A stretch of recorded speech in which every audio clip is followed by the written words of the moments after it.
হাঁটু, কোমর, বুক, তারপর মাথাও, তারপর নেই। সেই মুহূর্তেই পিছন থেকে একটি শিশু কণ্ঠ। ওই বউটিকে আপনি ধরতে পারলেন না? ডুবে গেল।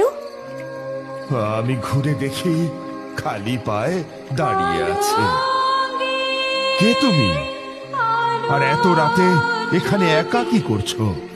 ও বউ তো রোজ আসে, আমি জানি। শুধু আপনি ওনাকে দেখলেন আজ প্রথমবার। তুমি ওনাকে আগে দেখেছো? হঠাৎ ঝড় শুরু হলো। আমি আমি তাকিয়ে থাকতে পারছিলাম না, এতটাই ধুলো ছিল। কষ্ট করে চোখ খুললাম, কিন্তু তারপর যা দেখলাম তাতে আমার বুকটা এখনো কাঁপে। কি দেখলেন আপনি? সেই মেয়েটি আমার সামনে নেই। কাল রাতের পর আপনি কিছু বুঝলেন? হ্যাঁ, আমি দেখেছি তাকে, সেই বধূকে, লাল পাড় শাড়ি পরা, যিনি রাতের জলে মিশে যান। এই বাড়িতে তিনি কিছু খুঁজছেন। আমি একদিন সন্ধ্যা নাগাদ কাজ সেরে বাড়ি ফিরছিলাম, বুঝলেন। ঠিক সেই সময় গেটের সামনে এসে দাঁড়াতেই আমি দেখলাম আমার বাড়ির গলির মধ্যে দিয়ে বেরিয়ে গেল এক লাল শাড়ি পরা মহিলা। চুল খোলা, কিন্তু মুখটা তার দেখতে পেলাম না। আর সে গিয়ে ওই নদীর ঘাটের বেদির মধ্যে মিশে গেল। আমি ব্যাপারটা খুব একটা আমল দিলাম না, কিন্তু খটকাটা আজও আছে মনে।